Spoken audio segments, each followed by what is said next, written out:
कोई उत्सव नहीं है मुहर्रम, यह इंसानियत की पेशानी पर रखा हुआ वो ठंडा हाथ है जो हमें हमारी ही आग से बचाना चाहता है। यह महीना कैलेंडर में नहीं आता, यह आत्मा में उतरता है। यह बताता है कि इतिहास सिर्फ तारीखों से नहीं बनता, कुछ इतिहास प्यास से बनते हैं, कुछ सन्नाटे से, कुछ उस गर्दन से जो कट तो जाती है मगर झुकती नहीं। करबला को सिर्फ एक मैदान समझना करबला के साथ बेईमानी है। करबला दरअसल मनुष्य की परीक्षा थी। एक तरफ सत्ता थी, सेना थी, संख्या थी, आदेश था, हुक्म था, डर था, लालच था।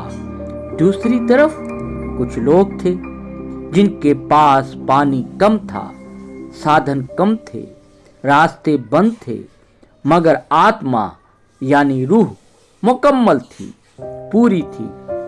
और इतिहास ने वही दर्ज किया जो आत्मा ने कहा, क्योंकि तलवारें महज जिस्म काट सकती हैं, किरदार नहीं। हुसैन की सबसे बड़ी बात यह नहीं कि उन्होंने मौत का सामना किया। बहुत लोग मौत का सामना करते हैं।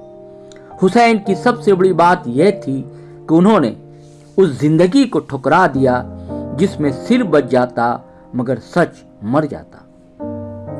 उन्होंने बता दिया कि हर सांस जिंदगी नहीं होती, कुछ सांसें सिर्फ समझौते की किस्तें होती हैं और कुछ मौतें ऐसी होती हैं जो आने वाली नस्लों की रगों में हिम्मत बनकर दौड़ती है।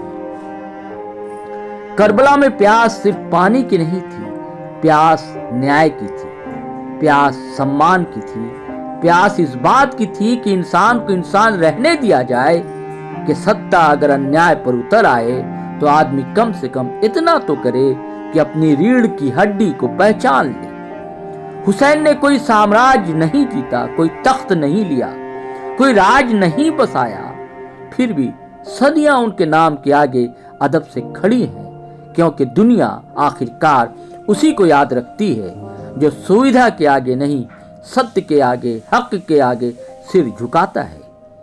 मुहर्रम हमें सिर्फ मातम करना नहीं सिखाता, यह हमें मातम की वजह समझाता है।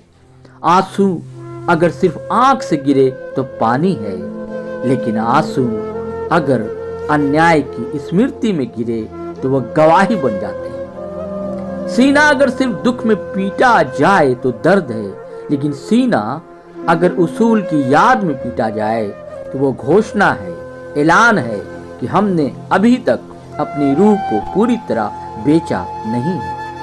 हुसैन इसलिए अमर नहीं है कि उनके साथ जुल्म हुआ, दुनिया में जुल्म बहुतों पर हुआ। हुसैन इसलिए अमर हैं कि जुल्म के सामने उन्होंने अपने चरित्र को, किरदार को छोटा नहीं होने दिया। उन्होंने ये नहीं कहा कि हालात ऐसे हैं कि इसलिए झुकना पड़ेगा। उन्होंने ये नहीं कहा कि बच्चे हैं, परिवार है, काफिला है, थोड़ा समझौता कर लेते हैं। उन्होंने दुनिया को बताया कि कुछ जगहों पर हार जाना भी जीत से बुलंद होता है, ऊंचा होता है, क्योंकि जीत अगर यजीद की तरह मिले तो वो ताज नहीं, माथे पर कलंक होती है।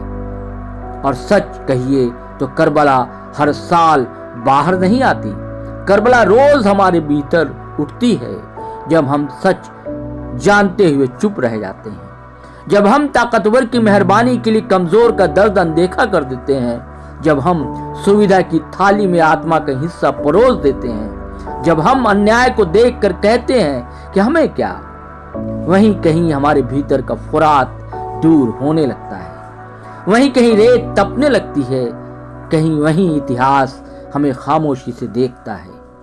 मुहर्रम हमें हुसैन को याद करने से पहले खुद को देखने को कहता है कि हमारे भीतर कितना हुसैन बचा है और कितना यजीद पल रहा है।